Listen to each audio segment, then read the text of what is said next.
Everyone, welcome to जोर का जोर। मीरब जीशान की तरफ से आपको बहुत बहुत खुशामदीद। और मैं देख रही हूँ कि बहुत सारी खबरें हमारे सामने से गुजर रही हैं। कहीं पर चैंपियंस ट्रॉफी की बात हो रही है, कहीं पर खिलाड़ियों के सेंट्रल कॉन्ट्रैक्ट की बात हो रही है, कहीं पर एक और बहुत ही खूबसूरत सी बात हो रही है और वो ये है कि ACC की सदारत पाकिस्तान को दी गई, यानी मोहसिन नकवी साहब ACC की सदारत करेंगे। अब देखना यह है कि इतनी सारी जिम्मेदारियों के साथ किस तरह से हमारी क्रिकेट आगे बढ़ती है, क्योंकि अगर हम शाहिद आफरीदी का बयान सुनते हैं तो उन्होंने कहा है कि इतनी सारी जिम्मेदारियां जब एक ही शख्स पर होंगी तो शायद इकदाम ठीक से नहीं उठाए जाएंगे। खिलाड़ियों को आमने सामने करने का क्या मकसद है, और बहुत सारी बातें अभी काबिल जिक्र हैं। लेकिन एक और बहुत अच्छी बात यह है कि जब भी खिलाड़ियों का नाम लिया जाता है तो दिल करता है खिलाड़ी भी सामने बैठे हों। तो मेरे साथ आज मौजूद है नाज़िर उमैद आसिफ साहब, जो कि क्रिकेटर हैं और बहुत सारी खिदमात पेश की है पाकिस्तान के लिए। तो इनसे मुलाकात करते हैं। अस्सलाम वालेकुम, कैसे आप? मैं बिल्कुल ठीक हूँ और बहुत अच्छा लगता है आपको हमेशा से खेलते हुए, स्पेशली अगर हम PSL की बात करते हैं और जो भी आपकी खिदमात हैं, आपने जिस तरह से भी क्रिकेट को आप लेकर चले। अभी तक हमें ज़रूरत है ऐसे प्लेयर्स की स्पेशली, क्योंकि जब हम देखते हैं हमारे पास कहीं पर कोई बैट्समैन नहीं है, कहीं पर मिडिल ऑर्डर में कमी है, कहीं पर हमारे पास फास्ट बॉलर्स हैं तो स्पिन में कमी है। तो हम मतलब एक्सपेक्ट करते हैं कि ऐसे खिलाड़ी हों जो कहीं ना कहीं हर चीज़ को थोड़ा बहुत कवर करते हुए आगे बढ़ें।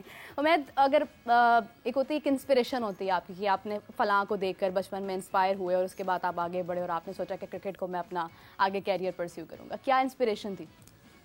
जिसने 92 का वर्ल्ड कप थोड़ा बहुत जिसको याद होगा, उसकी उस टीम के अलावा कोई इंस्पिरेशन हो नहीं सकती। और उस टाइम पे हमारे जो कैप्टन थे इमरान खान, उसके बाद आप हॉकी देख लें, हमारी हॉकी पीक पे थी। जहाँ शेर खान, उनको भी देखा हुआ। तो ये जो एथलीट्स थे, इनको फॉलो करते हुए बस इंस्पिरेशन ली सारी। और इसी तरह करते करते आगे से 96 का जब क्वार्टर फाइनल हारे तो उसमें ज़रा दुख हुआ और फिर सोचा कि क्रिकेट की तरफ आऊँ।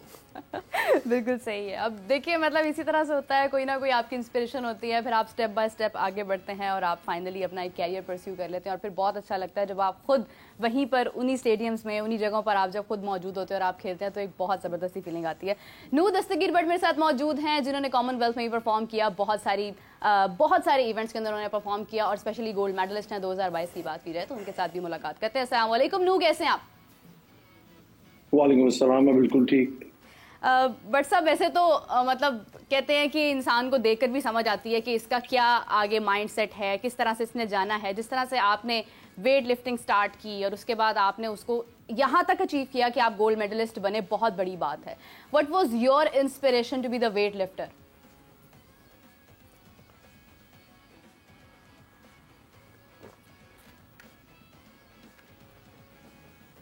दरअसल मेरी जो इंस्पिरेशन है वो मेरे फादर है, और क्योंकि वो भी जो है खिलाड़ी रह चुके हैं, एशियन चैंपियन रह चुके हैं, तो उनका ख्वाब था कि हम भी जो है ना उनके बेटे जो है जो वो मेडल नहीं ले पाए वो हम ले। उनका जो इरादा था वो था कि पाकिस्तान को जो है ओलंपिक का मेडल जो है दिलाया जाए। तो इंशाल्लाह ताला हम उसी में लगे हुए हैं और पूरी उम्मीद है कि हम वो जरूर लेकर आएंगे। जबरदस्त। लेकिन ओलंपिक्स में क्यों शमूलियत नहीं देख सके हम आपकी? दरअसल इसमें मैं कसूरवार जो स्पोर्ट्स के अदारे हैं तमाम, मैं उनको ठहराऊंगा।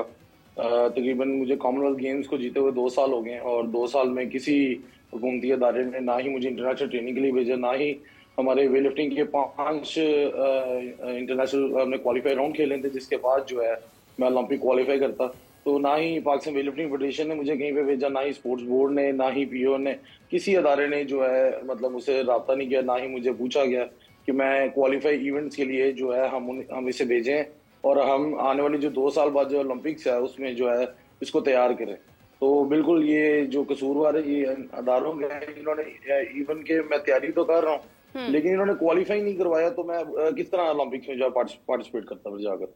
लेकिन नू, कॉमनवेल्थ तक जाने तक का जो सफ़र है इसमें हुकूमती सपोर्ट थी आपके साथ? क्योंकि कल मेरे साथ सुहेल सिस्टर्स मौजूद थी, चारों बहनें वेट लिफ्टर बनी है पाकिस्तान के लिए, बहुत बड़ी बात है। लेकिन उनका भी ये कहना था कि हमें हुकूमती सतह पर कोई ख़ास सपोर्ट हासिल नहीं है। हम चाहते हैं कि हम इंटरनेशनल ट्रेनिंग पर जाएँ, हम आगे जाकर एक बड़ी सतह पर अपना आप मनवाएं, लेकिन हमें मौके उस तरह से फराहम नहीं है। लेकिन आपने कॉमनवेल्थ भी अटेंड किया, इवन कि आप गोल्ड मेडलिस्ट बने हैं। तो यहाँ पर इस हद तक, यहाँ पहुँचने तक हुकूमत की कितनी सपोर्ट थी आपके साथ? देखें, हुकूमती सपोर्ट कॉमनवेल्थ गेम से पहले बिल्कुल भी नहीं थी। इवन कि मुझे क्या कहते हैं, जितनी भी मैंने तैयारी की, आज से मैंने तकरीबन मुझे 12-13 साल हो गए वेट लिफ्टिंग करते हुए, ये तकरीबन सारे अखराजात जो है मेरे वालिद साहब ने उठाए हैं। और ये जिस जगह मैं मौजूद हूँ यहीं पे मैंने कॉमनवेल्थ गेम्स की तैयारी की थी, इसी रूम के अंदर। ये छोटा सा रूम है, इसी के अंदर मैं ट्रेनिंग करता रहा हूँ और अभी भी मैं इसी के अंदर ट्रेनिंग कर रहा हूँ। कॉमनवेल्थ गेम जीतने के बाद।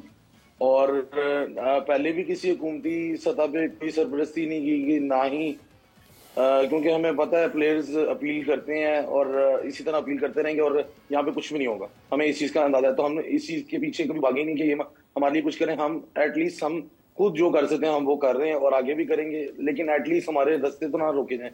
हमें इंटरनेशनल प्लेटफॉर्म पे तो जाने थे, खेलने तो थे, अब वो भी रोक दी जाए तो फिर हम पाकिस्तान के लिए किस तरह मेडल लेकर आए। बिल्कुल आपकी बात बिल्कुल दुरुस्त है, क्योंकि कहने को तो हमारे पास सिर्फ 7 एथलीट्स हैं, लेकिन अगर हम नज़र दौड़ाते हैं, हम देखते हैं तो इतने सारे लोग हैं जो प्रैक्टिस कर रहे हैं, अपनी बिना पर कोशिशें कर रहे हैं और उनको आगे मौका उस तरह से दिया नहीं जाता और फिर कहा जाता है कि पाकिस्तान में सिर्फ 7 एथलीट्स हैं। नू, कैसे आप स्टेटमेंट को देखते हैं कि हमारे पास सिर्फ 7 एथलीट्स हैं? डू यू थिंक कि हमारे पास सिर्फ 7 ही लोग हैं, कोई और मौजूद नहीं है जो ओलंपिक्स के अंदर क्वालिफाई कर सकता है?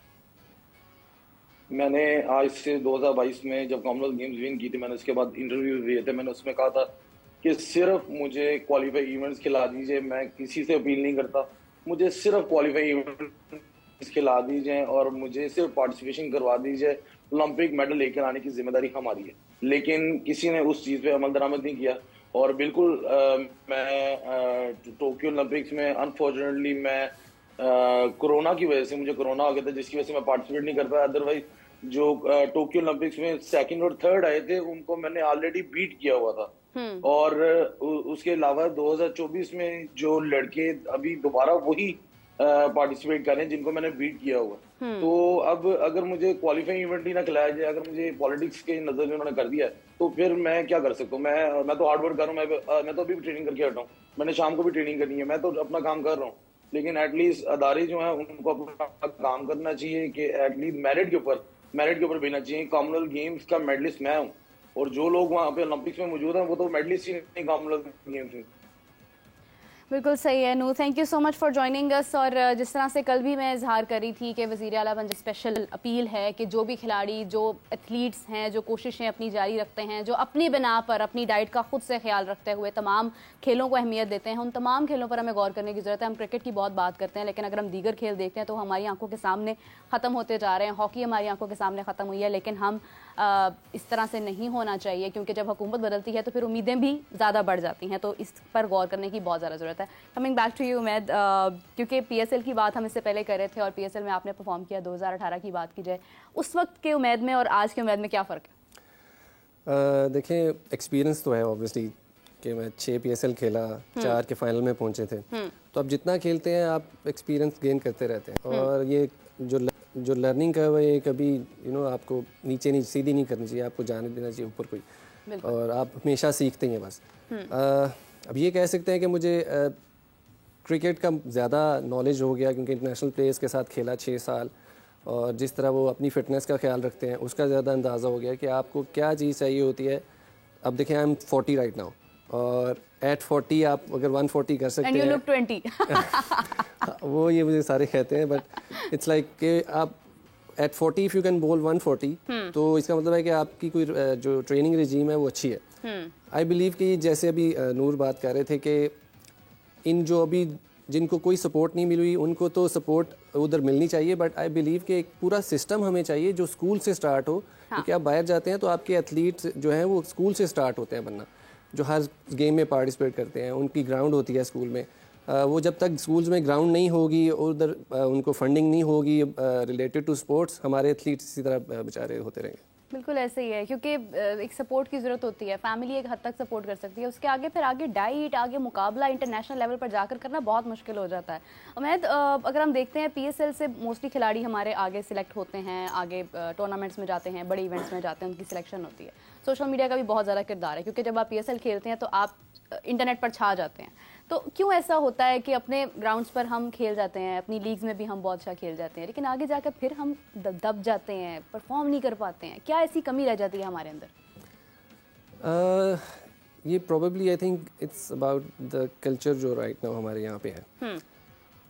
इतने प्रेशर्स होते हैं चीज़ों के कि हम उसमें ही दबे रहते हैं काफ़ी ज़्यादा, और हम खुल के नहीं खेल सकते क्योंकि हमें ये डर ये होता है कि अगर ये ना हुआ तो ये हो जाएगा, अगर ऐसे हो गया तो ये हो जाएगा। इनसिक्योरिटी हर जगह पाकिस्तान में अवेलेबल है, जिसकी वजह से ही हमारे जो भी प्लेयर्स बनते हैं वो इनसिक्योर ही आते हैं।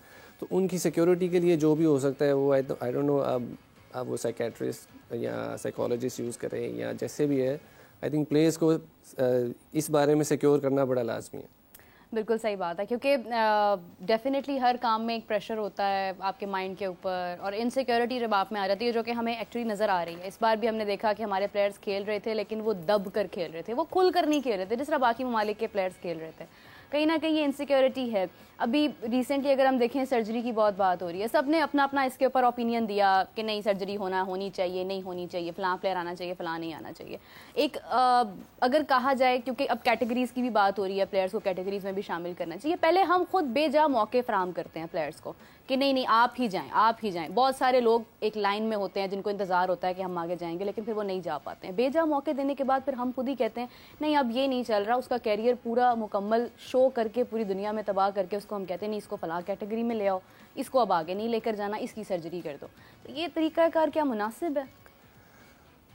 देखें, इस टाइम तो मैं इस बारे में कुछ नहीं कह सकता, लेकिन ये ज़रूर कहूँगा कि सर्जरी से बेहतर है कि आप प्रिकॉशन यूज़ कर लें। समझ रहे हैं आप? अब जैसे अगर कोई बीमार हो रहा है, वो बीमारी पे पहुंचने तक जो काम हुआ है उसको बेहतर किया जाए तो बीमार भी नहीं होंगे। तो आपको नीचे से, जैसे मैं पहले कह रहा था कि स्कूल क्रिकेट से स्टार्ट करें। आपका स्ट्रक्चर जब ठीक होगा, जैसे अगर आपका न्यूट्रिशन ठीक होगा तो आप बीमार नहीं होंगे, इसी तरह आपका स्ट्रक्चर ठीक होगा तो आपके प्लेयर उसी तरह के निकलेंगे जैसे आप चाह रहे हैं। बिल्कुल सही बात है। उमैद, क्या फ्यूचर देखते हैं अगर आप देखें कि आपकी जो जर्नी है, बिकॉज आपने अपने आप को फिट भी रखा हुआ है, आपने अपनी प्रैक्टिस भी जारी रखी हुई है, क्या फ्यूचर देखते हैं आप अपना क्रिकेट में? देखें, अभी तो जितना मैं, जब तक है वो कहते हैं ना, जब तक है जहाँ जाने मैं नाचूंगी, तो जब तक मैं खेल सकता हूँ, जब तक आई कैन फील के you know I can perform as an against a 19 year old या जो भी नए आ रहे हैं, तो I will keep on playing. और आई फील कि जब तक एक सीनियर प्लेयर या 2 सीनियर प्लेयर एक टीम में मौजूद नहीं होंगे, आप नए जो प्लेयर आ रहे हैं उनको उस इन्वायरमेंट, उस सिनेरियो के मुताबिक आप नहीं सिखा सकते। अगर आप कोचिंग में आ जाते हैं, कोचिंग में आप बाहर बैठे होते हैं, आप वो जो गेम सिनेरियो उस वक्त चल रहा होता है, उस टाइम जो उनकी अंदर प्लानिंग हो रही होती है या जो उस टाइम सिचुएशन होती है, वो आप बाहर से कन्वे प्रॉपर्ली नहीं कर सकते, जो कि एक सीनियर प्लेयर अंदर रह के साथ खड़ा होकर बता सकता है। तो इसी तरह मेरी कोशिश यही है कि जितना मैं खेल सकता हूँ, जितने आगे यंगस्टर्स के साथ मैं उनको अपना जो नॉलेज है, जो मैंने सीखा है, वो आगे दे सकूँ, वो दूंगा। अच्छा, बहुत सारे नए प्लेयर्स भी हमारे सामने, नई जनरेशन जो आगे बढ़ रहे हैं। अगर हम हुनैन की बात करते हैं, बहुत सारे प्लेयर्स हैं, तो उनमें से कौन से ऐसे नाम हैं? इवन साइम अयूब भी यंग जनरेशन में ही आते हैं, उनको मौके मिले इंटरनेशनल लेवल पर, लेकिन हैं वो भी अभी मतलब अभी आगे बढ़ रहे हैं, अभी कहते हैं ना कदम रखा है। तो आपकी नज़र में कौन से ऐसे प्लेयर्स हैं, कोई चंद प्लेयर जो आपको लगता है कि ये आने वाले वक्त में स्टार्स बन सकते हैं? देखिए, मैं अभी जब लास्ट नेशनल T20 खेला हूँ, तो उसके बाद मैंने कुछ प्लेयर्स का PSL ड्राफ्ट से पहले कुछ प्लेयर्स का, यंगस्टर्स का नाम लिया था। जहांदाद है, हुनैन है, इसी तरह मतलब जो उससे पहले भी मैं जिनके साथ भी खेला हूँ, अरशद इकबाल है, एक शाहनवाज धानी भी है। धानी को भी थोड़ा फिटनेस पे करना पड़ेगा, काम कर भी रहे हैं, वो मैं देखता भी उनको फिटनेस करते हुए। और भी इसी तरह यंगस्टर्स हैं जिनका मुझे इस टाइम नाम याद नहीं आ रहा, जो मैंने खेले थे। उससे मैंने रेकमेंड किया था एक ट्वीट के थ्रू कि फ्रेंचाइज को इन प्लेयर्स को देखना चाहिए। तो हमारे पास बैच पड़ा हुआ है, वही बात है, लेकिन इनको हमने संभालना कैसे है, हमने बैकअप तैयार कैसे करना है, सारा उस पर डिपेंड करता है कि आप उनकी फ़िटनेस का कैसे रखते हैं ख्याल, आप उनका जो फिटनेस का जो रिजीम है वो क्या रखते हैं, कि आपका अगर कोई प्लेयर ओवर यूज़ हो चुका है तो आप उसको रेस्ट करवा के बैकअप वाला खिलाएं, उसको इनसिक्योरिटी ना हो कि ये मेरी जगह ले ही लेगा। उसको ये में होना चाहिए कि भाई मैं एक एसेट हूँ, तो मैं एसेट ही रहूँगा और मुझे मेहनत करनी है साथ साथ। जैसे गवर्नमेंट की जॉब होती है ना, कि वो आपको पता होता है भाई आप कुछ भी कर लें, आपने यहाँ से जाना नहीं है, तो उसमें अब ये आपका ज़मीर होता है कि आपने कैसे परफॉर्म करना है। और एक खिलाड़ी जो होता है उसको अगर ये सिक्योरिटी हो कि मैं यहीं पर हूँ, तो मुझे लगता है कि वो बहुत सारे नए खिलाड़ी भी तैयार कर सकता है। क्योंकि अगर हम देखें इंडिया की बात, मैं अक्सर ही दोहराती हूँ कि रोहित शर्मा को अगर हम एज ए कैप्टन देखते हैं, उन्होंने खिलाड़ी तैयार किए हैं, ऋषभ पंत को मौके दिए, उन्होंने अगर ओपनिंग पेयर शुरू में चेंज कर दिया तो वो उसके साथ ही आगे चले हैं। विराट कोहली परफॉर्म नहीं करते रहे, फिर भी उन्होंने उनको बैक किया कि नहीं विराट परफॉर्म करेगा, और उन्होंने भी उनकी बात की लाज रखते हुए लास्ट मैच में जिस तरह से परफॉर्मेंस दी। तो वो हमारे सामने है। तो आई थिंक ये कॉन्फिडेंस तमाम जितने भी लोग देख रहे होते हैं, चाहे वो कोचेज़ हों, चाहे वो सिलेक्शन कमेटी हो, चाहे वो आपके कप्तान हो, एक कॉन्फिडेंस लेवल आपको अपने खिलाड़ियों के ऊपर जो है वो रखना ही पड़ता है।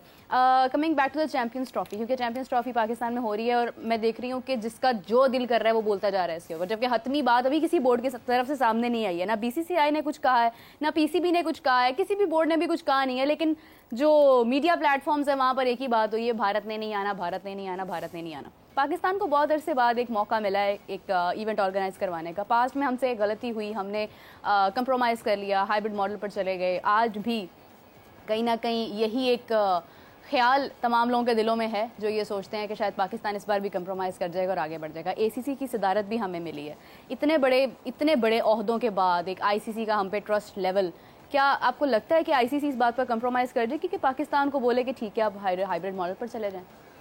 आई थिंक हमें जाना नहीं चाहिए, पहली चीज़। ऑल्दो ये एक डिप्लोमेटिक मैटर है जो इंडिया यूज़ करता है अपने रिलेशंस को यूज़ करते हुए या अपनी पावर को यूज़ करते हुए। ऑब्वियसली ये उन्हीं का एक प्रोपोगेंडा है जो आगे बढ़ता बढ़ता बोर्ड्स को भी डिस्टर्ब कर देता है। एग्जैक्टली, लेकिन स्पोर्ट्स को आपको पॉलिटिक्स से अलहदा रखना ही है, लेकिन अनफॉर्चुनेटली वो नहीं रखती, कई ममालिक नहीं रखते इस चीज़ को, क्योंकि उनको अपनी पावर उस टाइम फील हो रही होती है। वो उनको पता है कि हाँ वो इधर भेजेंगे टीम को तो पाकिस्तान का रेवेन्यू बढ़ेगा, रेवेन्यू जनरेशन होगी। वो ऑब्वियसली जितने बड़े वो स्टार्स हैं उनको देख के प्लेयर जो जैसे हमारे प्लेयर्स जाते थे वहाँ पे, तो वहाँ पे इंस्पायर्ड होते थे जो लोग थे, बच्चे थे। इसी तरह अब जैसे विराट और ये बाकी जितने प्लेयर्स हैं, रोहित वगैरह, इनको देख के हमारे यहाँ पे बैट्समैन इंस्पायर होते हैं। तो आना बेहतर है, बट अगर नहीं आते तो I think we should stand our grounds. We should stand, exactly. बहुत इंपॉर्टेंट बात है कि अगर कोई हम देखें मेहमान होता है वो दावत दे सकता है, अब किसी ने आना है नहीं आना वो उनकी मर्ज़ी है और उनका कंसर्न है। हमें अपनी क्रिकेट पर फोकस करना है, हमें खेलना है। एक और चीज़ बहुत ज़्यादा डिस्कस हो रही है, विक्रांत गुप्ता भी इंडियन जर्नलिस्ट हैं, हरभजन सिंह बहुत बड़ा नाम है क्रिकेट की दुनिया में, स्पेशली अगर हम इंडियन क्रिकेट की बात करते हैं, इनका भी कहीं ना कहीं कहना है कि आना ही नहीं चाहिए। डू यू थिंक कि इस मौके पर जब चैम्पियंस ट्रॉफी होने वाली है, एक टूर्नामेंट होने वाला है, आगे आप देखें, अब आप इंडिया ने भी बहुत सारे इवेंट्स होस्ट करने हैं, उस वक्त हमने भी जाना है, फिर ये चीज़ बहुत आगे तक जाती है। क्या फॉर्मर क्रिकेटर्स को ज़ेब देता है कि वो ऐसी कोई बात करें जिससे क्रिकेट को नुकसान पहुंचे? देखें, दे नीड टू अर्न। आपको पता है सोशल मीडिया पे इट्स ऑल क्लिक बेट, और वो जब तक ये चीज़ ऐसी चीज़ बोलेंगे नहीं तो उनकी अर्निंग कैसे होगी, वो बिकेंगे कैसे? हाँ। तो ये चीज़ें वो यूज़ करते हैं। अब हर एक को अब पता लग गया कि ये कौन सी चीज़ इस टाइम जो है ट्रेंडिंग पे है, तो उसके बारे में कैसी बात करनी है, तो क्या होगा। तो अगर दिल से अगर वो देखें कि पास्ट रिलेशनशिप के हिसाब से देखें तो शायद वो बीइंग ए पैट्रियट शायद कह रहे हो कि ना हो, लेकिन एक्चुअली वो उनको क्लिक बेट की वजह से ये सारा कुछ कहना पड़ता है। बिल्कुल सही है। PSL को IPL के साथ अगर हम कंपेयर करते हैं, बस एक कंपैरिजन बनता नहीं है क्योंकि IPL इटसेल्फ एक बहुत बड़ी लीग है, PSL का एक अपना मतलब अंदाज़ है। जिस तरह से PSL में हम खेलते हैं, जो हमारी टीम्स का भी फ़र्क है। अभी आने वाले वक्त में कहा जा रहा है कि शायद टीम्स भी ज़्यादा हो जाएँ, कुछ फ्रेंचाइजेज ज़्यादा हो जाएँ, लेट्स सी क्या होता है। किस तरह से डिफ्रेंशिएट करते हैं हम, कहीं पर लैक करते हैं PSL में? देखिए, ऑब्वियसली फाइनेंशियल मॉडल तो डिफरेंट है, उधर ऑक्शन होती है, यहाँ पे ड्राफ्ट होता है। आई थिंक 2-3-4 साल पहले हमारी जो लीग थी वो सेकंड नंबर थी हाईएस्ट पेइंग लीग्स में। अब आई थिंक BBL और BPL ऊपर चले गए। देखें, उनके पास जो फंडिंग है वो बहुत है और उन्होंने जनरेट भी बहुत कर लिया है, उधर सारे प्लेयर्स आते भी हैं। यहाँ पे हमारा ये मसला हो जाता है कि हमारी जो टाइमिंग है उस टाइम पे शायद सीरीज़ हो रही होती हैं, तो प्लेयर उस तरह नहीं आते। तो जब तक हम उनको ऑलमोस्ट हाफ या जैसे भी है हम बेहतर उनकी पे नहीं करेंगे, तो जो बड़े प्लेयर्स हैं वो इसी तरह आते जाते रहेंगे, या मोस्टली जो है आपके जो इमर्जिंग उधर के प्लेयर हैं इंटरनेशनल वही आएंगे, मोस्टली मेन प्लेयर्स हैं वो कम ही आएंगे। बिल्कुल सही है। उम्मीद हम क्यों डोमेस्टिक पर भी ज़्यादा फोकस नहीं करते हैं? हमारा आ जाकर जो सारा माइंडसेट है वो PSL पर ही रुक जाता है। हम कहते हैं कि PSL से खिलाड़ी हम ले लें बस। PSL में भी सिलेक्टेड जो खिलाड़ी होते हैं वो भी वो जाते हैं जो आप कह लें कि ये तो फ्रेंचाइजी की मर्ज़ी है। आगे जो इतनी लंबी एक लिस्ट है, कहने को हसन अली जैसे कह रहे थे कि सर्जरी की बात हो रही है, सर्जरी के हालात तो हमारे पास है नहीं। तो मैंने उनको जब पूछा, मैंने कहा हालात क्यों नहीं है हमारे पास, तो वो कहते हैं मेरा मकसद कहने का ये था कि अब डोमेस्टिक है, वहाँ पर आप मौका ही नहीं देंगे तो खिलाड़ी कैसे प्रोड्यूस होंगे, वो तो वहीं पर रह जाएंगे। तो डोमेस्टिक पर क्यों हमारा फोकस बहुत कम है? क्योंकि बहुत सारी बातें हो भी रही हैं अब कि डोमेस्टिक से हम लेंगे खिलाड़ी या मेरिट पर कंप्रोमाइज़ नहीं करेंगे, लेकिन why do we consider PSL more than domestic? देखिए डोमेस्टिक पे होता है फोकस, बट उस तरह नहीं होता जैसे पीएसएल पे होता है। ऑब्वियसली पीएसएल की हाइप उससे भी ज़्यादा काफ़ी ज़्यादा होती है, व्यूअरशिप ज़्यादा होती है, तो वो फिर जब प्लेयर उधर कोई एक परफॉर्म करता है तो लोग उसके बारे में बोलना शुरू कर देते हैं। डोमेस्टिक लोगों ने इतनी देखी नहीं होती। सेकेंडली डोमेस्टिक में जो लोग हमारे यहाँ पे ऐसे कल्चर है कि जो सिलेक्टर्स या जो भी कह लें सीनियर्स हैं वो चाहते हैं कि ये प्लेयर मैं लेके आया हूँ, इस प्लेयर को मैंने डिस्कवर किया या इसको मैंने बनाया, तो वो उसी चक्कर में वो जो डोमेस्टिक के परफॉर्मर्स हैं उनकी मेरे ख्याल से कहीं ना कहीं वो मारे जाते हैं बेचारे। उनको दिल नहीं छोड़ना चाहिए, क्योंकि आप लगे रहें तो आप कहीं ना कहीं पहुँच ही जाते हैं। बाकी आई डू बिलीव कि आपको डायरेक्ट पीएसएल से प्लेयर्स नहीं लेने चाहिए अनलेस के वो जो डोमेस्टिक का परफॉर्मर भी हो साथ में। पीएसएल में ये होता है कि बड़े प्लेयर्स के साथ खेल के आपको ये नज़र आता है कि हाँ इस प्लेयर के अंदर पोटेंशियल है, लेकिन फिर भी आपको उसको एकेडमी में ला के उसको ग्रूम करना चाहिए, उसकी जो वीकनेसेस हैं, उसकी फिटनेस वगैरह वो इम्प्रूव करने के बाद आपको इंटरनेशनल में डालना चाहिए अकॉर्डिंगली कि जो उसकी स्ट्रेंथ्स हैं उस फॉर्मेट के मुताबिक।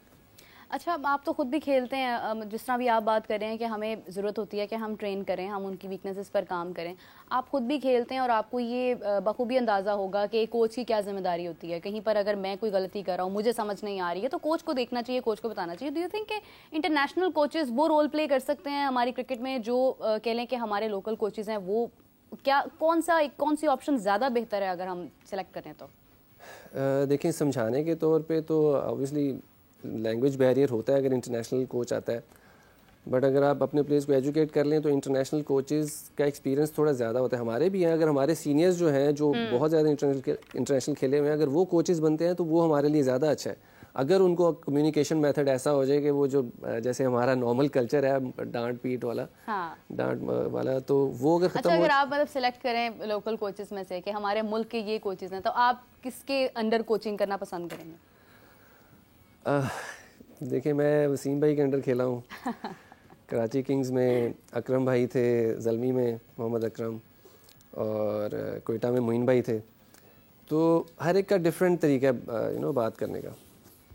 जब मसला होता है तो हर एक का रिएक्शन भी डिफरेंट होता है, ठीक है। तो वो आई थिंक हर जो कोच है उस जो जॉब है उसके मुताबिक होना चाहिए। जैसे बॉलिंग है तो आई विल फील के वसीम भाई से बेटर कोच कोई भी नहीं हो सकता पाकिस्तान में। बैटिंग है तो इंजी भाई हैं, यूसुफ भाई हैं, यूनुस खान हैं, जिन्होंने हर फॉर्मेट में अपने आप को इम्प्रोवाइज़ करके परफॉर्म किया हुआ है।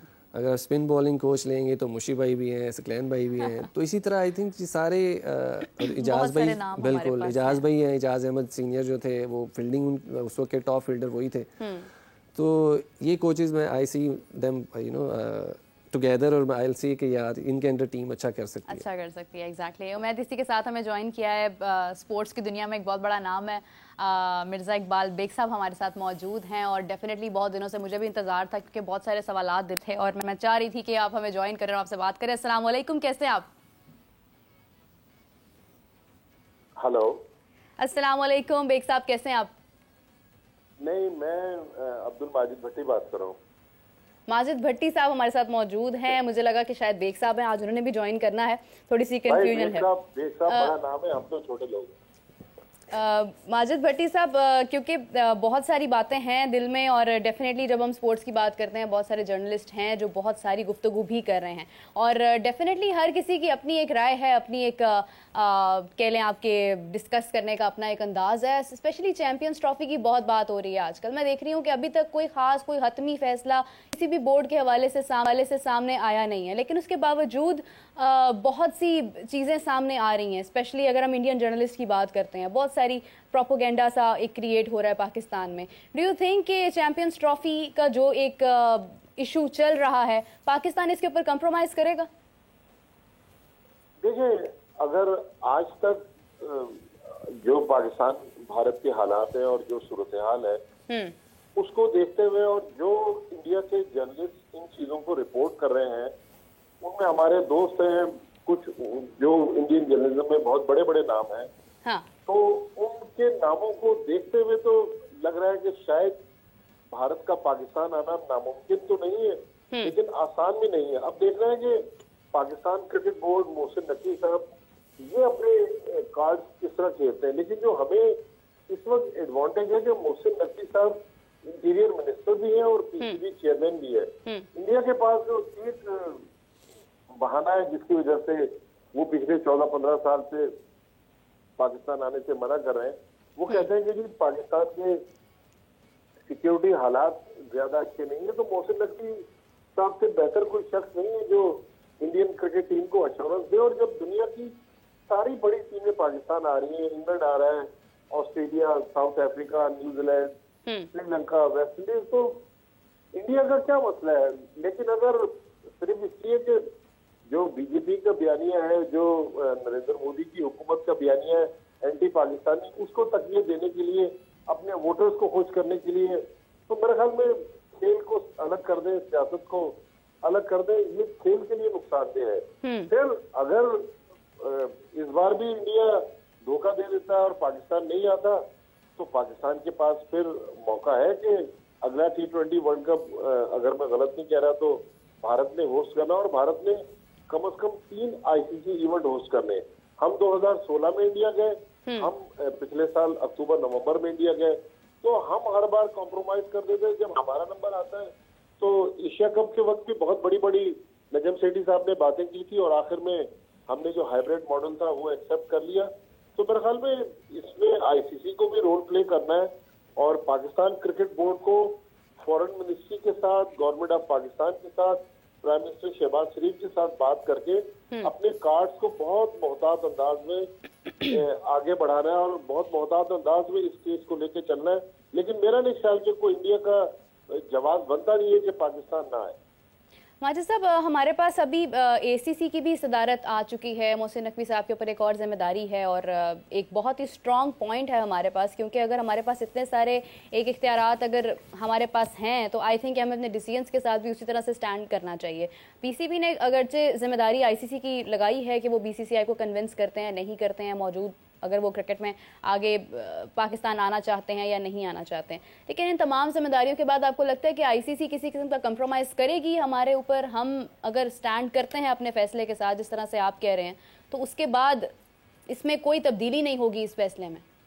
देखिए, ICC की जो उनका जो मैनिफेस्टो है, उसमें एक क्लॉज है कि अगर कोई भी मुल्क, चाहे वो इंडिया हो, चाहे पाकिस्तान हो, चाहे ऑस्ट्रेलिया हो, वो अगर अपनी टीम को मना कर दे कि भाई उस मुल्क में सिक्योरिटी हालात अच्छे नहीं है, आप न जाएं, तो ICC उसमें कुछ नहीं कर सकता। ये तो फिर अगर इंडिया अपनी हटदर्मी पे उतरा हुआ है तो उसको कोई रोक नहीं सकता। मैं आपको 2-3 मिसालें बता देता हूँ। 96 में जब पाकिस्तान, भारत और श्रीलंका ने वर्ल्ड कप होस्ट किया, तो वेस्ट इंडीज और ऑस्ट्रेलिया की टीमें उन्होंने पॉइंट फोरफिट कर दिए, वो श्रीलंका नहीं गई, और पाकिस्तान ने जाके वहां पर एग्जीबिशन मैच खेले।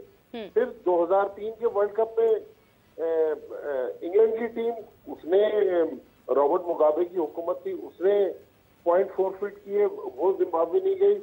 2009 में जो पाकिस्तान ने इंग्लैंड में T20 वर्ल्ड कप जीता, इंग्लैंड की हुकूमत ने जिम्बाब्वे को T20 वर्ल्ड कप के लिए वीजे ही नहीं दिए।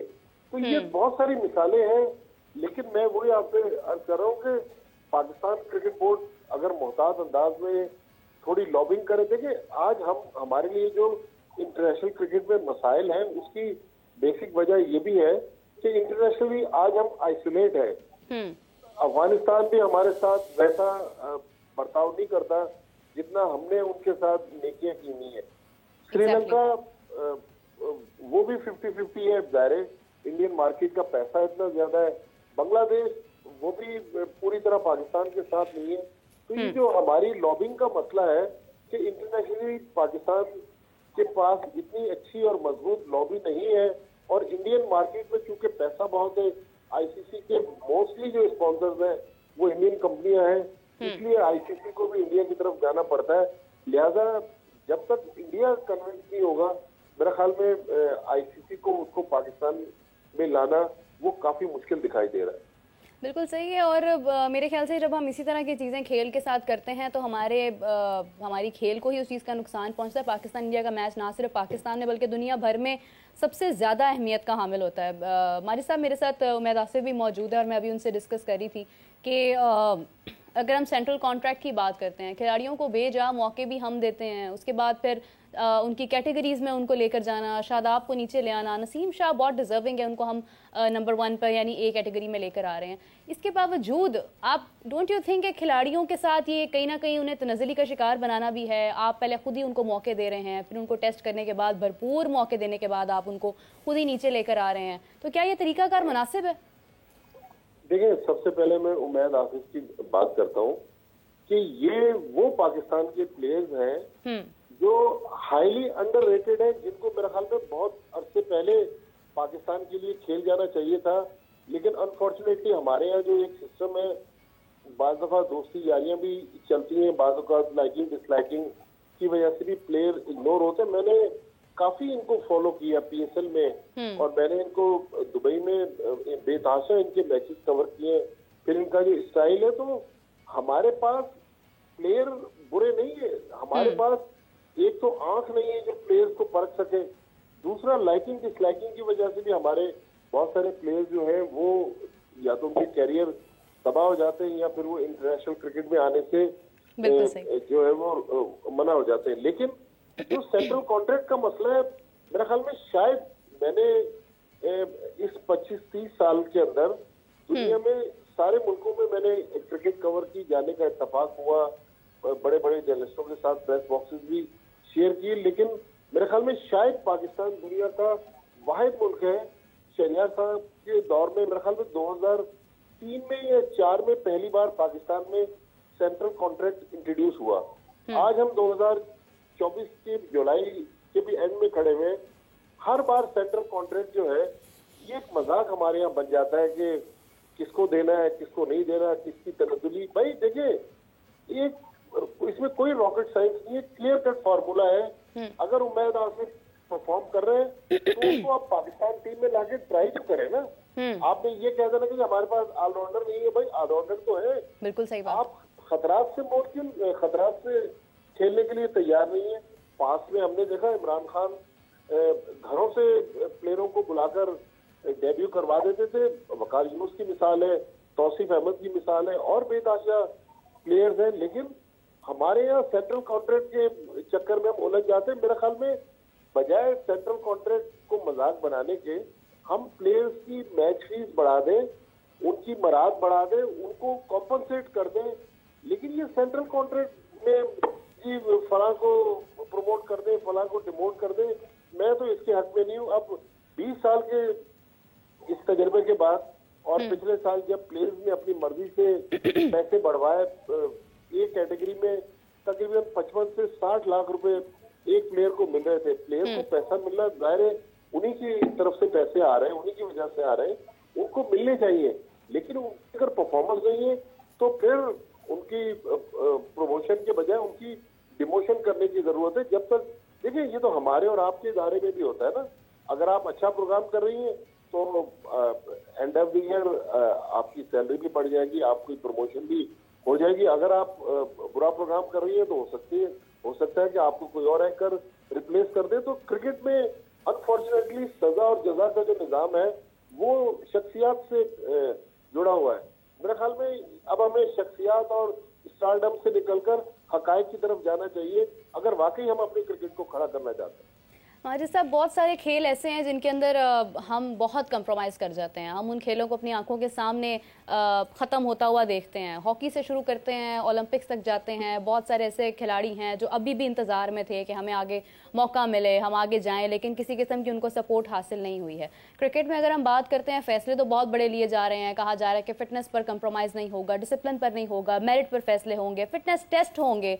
तो जो लोग खेल रहे हैं, जो फिटनेस इतनी इस गर्मी में जहाँ पर ट्रैवल करना इतना मुश्किल है, वहाँ पर इतनी प्रैक्टिस करना, घर से पानी लेकर आना, टॉवल तक घर से लेकर आना, किसी किस्म की कोई सपोर्ट ना होना, ये भी तो मुनासिब नहीं है ना। फिर खिलाड़ी क्यों इतनी मेहनत करें और उनको यकीन भी नहीं है कि आने वाले वक्त में उनकी सिलेक्शन होती है नहीं होती है?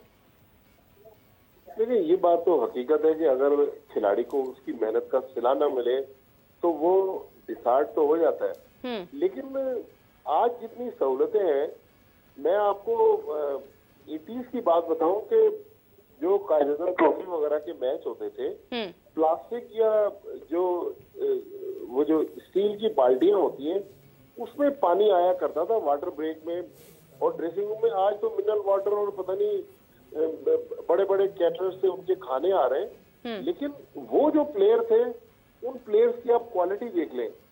हाँ, बाद में उनके पास पैसा आया, लेकिन जब वो इस मकाम पर पहुंचे, लेकिन अगर ग्रास रूट पर मेरा ख्याल में हम जो सबसे ज्यादा जो हमारी क्रिकेट को नुकसान हो रहा है वो मेरी और आपकी वजह से नहीं हो रहा, वो जो क्रिकेटर पीसीबी के सेटअप में है वही इस सिस्टम को नुकसान पहुंचा रहे हैं। लेकिन मेरे ख्याल में जब तक हम अपनी जो ग्रास रूट है अपनी क्रिकेट की बुनियाद को मजबूत नहीं करेंगे तो इस बिल्डिंग को खड़ा जब करेंगे तो वो बिल्डिंग तो धड़ाम से गिर जाएगी। लिहाजा मेरे ख्याल में जो हमारे ग्रास रूट में लड़के जो क्लब क्रिकेट खेल रहे हैं या उसके बाद इंटर डिस्ट्रिक्ट खेल रहे हैं या दूसरे जो रीजनल टूर्नामेंट्स खेल रहे हैं, उनको ठीक है आप मिनरल वाटर ना दें, लेकिन मुनासिब इंतजाम होना चाहिए। मैं आपको बताऊं कि कराची में पिछले दिनों फजल महमूद के नाम से जो इंटर क्लब टूर्नामेंट हुआ उसका जब फाइनल था केसीसी स्टेडियम में, तो वो ड्रेसिंग रूम भी नहीं खुले हुए थे। भाई ड्रेसिंग रूम के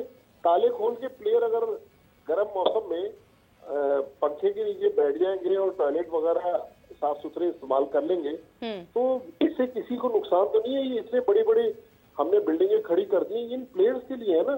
तो मेरे ख्याल में क्वालिटी की तरफ पाकिस्तान क्रिकेट बोर्ड को जाना चाहिए।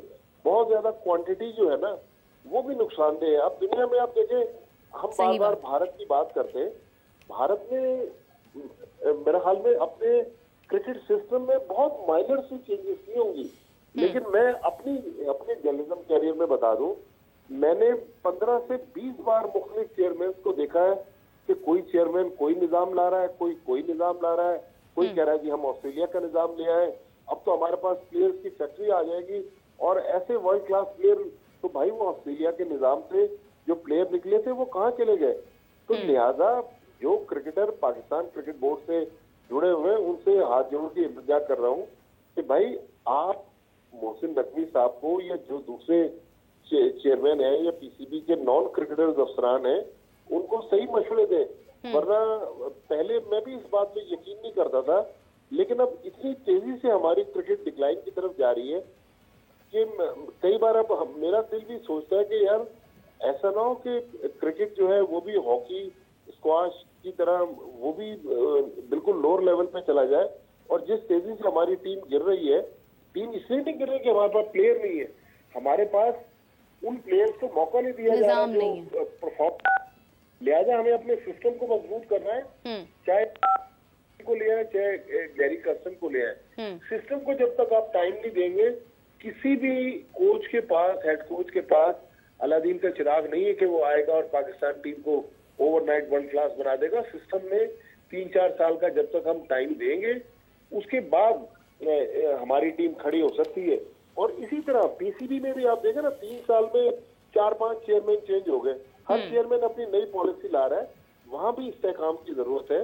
लिहाजा सब पाकिस्तान क्रिकेट की बेहतरी के लिए आगे बढ़े, बजाय इसके कि लाइकिंग डिसलाइकिंग में क्रिकेट को तबाह कर देना। उमैद आसिफ तो चूंकि आपके सामने बैठे हुए हैं, कोई मेरी उनसे कोई इतनी शनासाई भी नहीं है कि मैं उनकी कोई चर्चागिरी कर रहा हूँ, लेकिन जो हकायक है उमैद आसिफ जैसे बेतहाशा हमारे सिस्टम में प्लेयर है जो इसी लेवल पर खेलकर सिस्टम से बाहर हो गए और वो उनका करियर खत्म हो गया और वो पाकिस्तान की तरफ से नहीं खेल सके। ये काफी अनफॉर्चुनेट सिचुएशन है। बिल्कुल सही है माजिद साहब, बहुत शुक्रिया आपका, thank you so much for joining us. और जो चीज़ें माजिद साहब ने हाईलाइट की हैं डेफिनेटली ये बहुत कम डिस्कस होती हैं और सबसे ज़्यादा यही चीज़ें हैं। उम्मीद अगर हम डाइट की बात करते हैं, क्योंकि खिलाड़ियों की जो डाइट होती है या लाइफस्टाइल होता है वो हर आम शख्स से बहुत बहुत डिफरेंट होता है। और स्पेशली जब आपको उस तरह से एक लाइमलाइट और सारा कुछ नहीं मिल रहा मगर आपने खेल को भी कंटिन्यू रखना है, तो कितना मुश्किल हो जाता है आपके लिए मैनेज करना? देखें, हम जितने प्लेयर्स अभी भी इंटरनेशनल भी खेल रहे हैं ना, वो सारे इस चीज़ से गुजर चुके हैं। उनकी लाइफ में हार्डशिप्स आई हैं तो उन्होंने उनको काउंटर करके यहाँ तक पहुँचे। ये उसमें से एक हार्डशिप है कि आप डाइट कैसे आपने पूरी करनी है। हम चने खा के, नान खा के तो मैचेस पूरे गर्मी में खेले हुए हैं, तो ये होता है। लेकिन इसमें पेरेंट्स का भी बहुत हाथ है। अगर आपके पेरेंट्स आपको समझते हैं इस चीज़ को कि नॉर्मली पेरेंट्स को लगता है कि ये एक हाई रिस्क फील्ड है क्रिकेटर बनना, तो उनके लिए उनको सिक्योरिटी चाहिए होती है बच्चे के लिए। वो कहते हैं उसको पढ़ो या जो भी है, वो उनका अपना प्यार है उस मामले में। बट अगर वो समझ जाएं कि प्लेयर को इसमें टैलेंट है तो आई थिंक उसको हर चीज़ में सपोर्ट करना चाहिए। उसको डाइट, उसने अगर ट्रेनिंग है उसके लिए जैसे भी जितना भी उनकी कैपेसिटी है उसके मुताबिक करना चाहिए।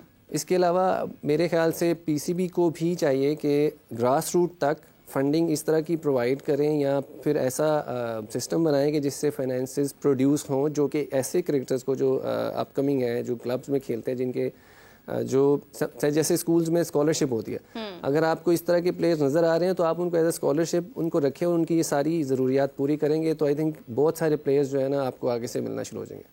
बिल्कुल सही है। Thank you so much Umaid for your time and all the information you have given, because बहुत कम लोग इतना ओपनली बात करते हैं और हक करते हैं। ज़्यादातर क्या होता है कि बस आप को बात बता दी जा रही है और आप वही बस कहते जा रहे हैं, लेकिन अच्छा लगता है जब हमारे खिलाड़ी आज़ादाना राय दे सकते हैं और उन पॉइंट्स को हाईलाइट कर सकते हैं जिनको हाईलाइट करना एग्जैक्टली ज़रूरी है क्रिकेट की बेहतरी के लिए। किसी की भी इंडिविजुअल कोई इसके अंदर कुछ भी नहीं है, ये आपकी क्रिकेट है जिसको आपने बेहतर करना है। हमने अपनी आंखों के सामने वेस्ट इंडीज़ की क्रिकेट को भी नीचे जाते हुए देखा है, श्रीलंका को भी देखा है, बहुत अच्छा दौर देखा उन्होंने, लेकिन आज कहीं ना कहीं वो भी मुश्किलात का शिकार है। तो पाकिस्तान भी उन्हीं ममालिक में से एक मुल्क हो सकता है खुदा ना ख्वास्ता, अगर हम इसके अंदर कोशिशें जारी नहीं करते हैं, अगर हम फैसले इसी तरह से मेरिट से हट कर लेते हैं। उम्मीद करते हैं कि बहुत सारे अच्छे डिसीजंस हों, हमारे सामने बेशतर एग्जाम्पल्स हैं जिनको हम आगे मौका दे सकते हैं और हम अपनी क्रिकेट को बेहतर कर सकते हैं।